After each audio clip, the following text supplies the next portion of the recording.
Hi, and welcome to this edition from Azariah Studio. Today we're going to talk about lifelines.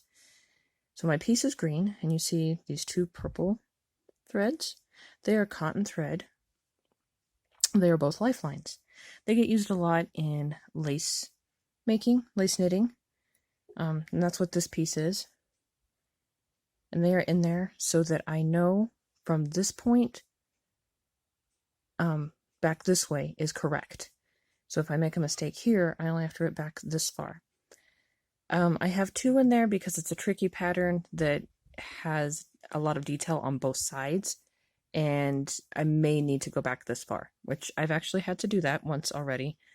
So yeah, it's a fun piece, but it definitely needs the lifelines. Now, a lifeline can be used in any piece. It doesn't have to be used in lace. It can be used so that you have something to rip back to, which is a really good thing if you're a beginner anyway. I wish it was a skill that I had earlier so that I could have fixed more of my own mistakes quicker.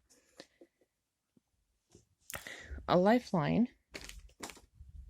is just a piece of yarn or thread. I'm going to use black for this example, that needs to be in a contrasting color and should be of a lighter weight yarn or thread than what you're working with. So this is a worsted. The black that I'm using for a lifeline is a fingering. You get a length of it that will go either the entire width or nearly all the way around your piece. If you are working in the round and put a lifeline in, keep in mind that you may have to remove that lifeline if you want to try the piece on to get it to its fullest measurement. So I've got my needle threaded, got my piece ready for lifeline.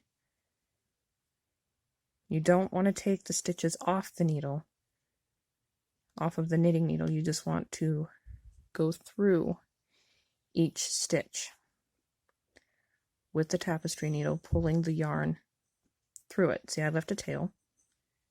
I'll talk about how to deal with that in a moment. If you have stitch markers in your row, do not thread through the stitch markers to lifeline. Otherwise, they will be stuck on that lifeline until you pull the lifeline out. And that's not very pleasant.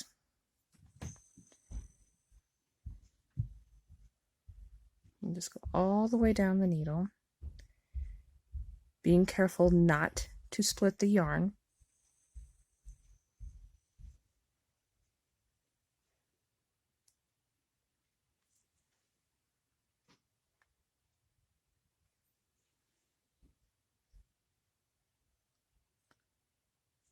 If you feel comfortable getting more than one stitch at a time, go ahead.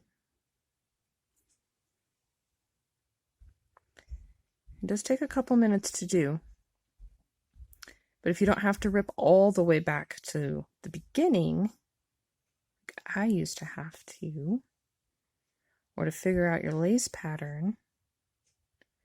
Another thing a lifeline is good for is if the pattern tells you to knit 6 inches from this place that's not the cast on, or it's not real obvious, you can put a lifeline in, and then you have something that's easy to measure from.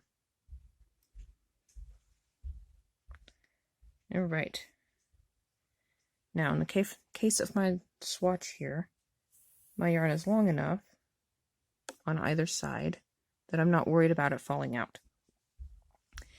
If it weren't long enough on either side that I would be worried about it falling out, you're going to want to get a stitch marker that will not slide through your stitches and tie it to the end.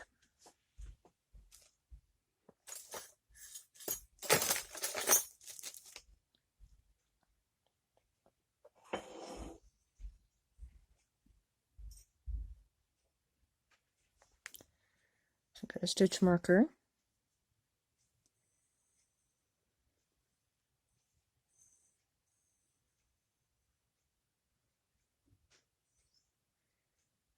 Like I said, if I were concerned, which with this one I'm not,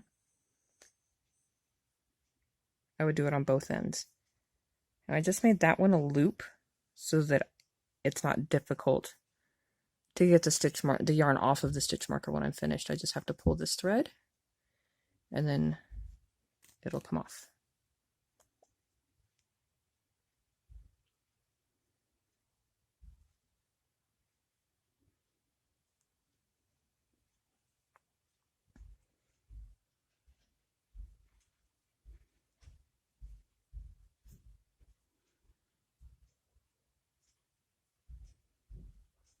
All right, so leave a loop on that second knot.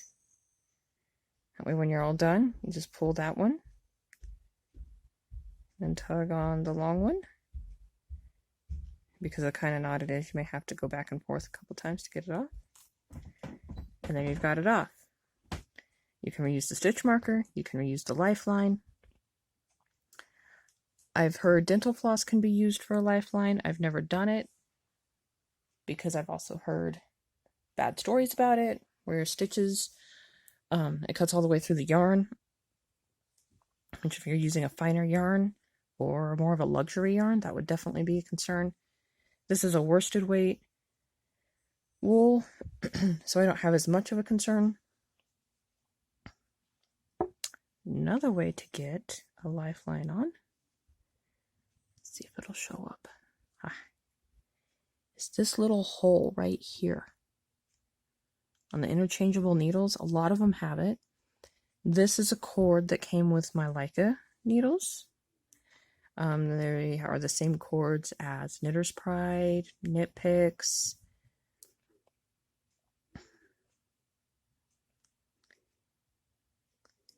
So what you do is you have to have a needle small enough and a lifeline small enough to thread through the hole.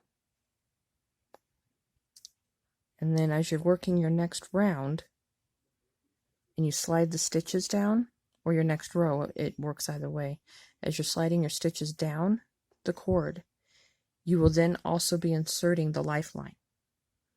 I've done this a couple of times. I don't like it. It tends to stretch the lifeline out a lot. And it can really only be as big as your cord is. Like if you're working in the round and you've got a larger piece going on, if your piece is larger around than your cord, your lifeline's only going to be what your cord is. And I like to have a little bit of play in my lifeline. On a circular piece, when I put a lifeline in, I will actually just tie the two ends of the lifeline together, because then I know it's not coming out. Lifelines are very helpful. Can save some trouble later, and then when you're all done, you just pull it out. No, okay, I've done this next 10 rows just fine. Done with the lifeline. Just pull it out and put it into the next spot and keep knitting. You do want to make a note of what row number your lifeline is in, so that if you do have to rip back to it, you know exactly where to pick up and begin again in your pattern.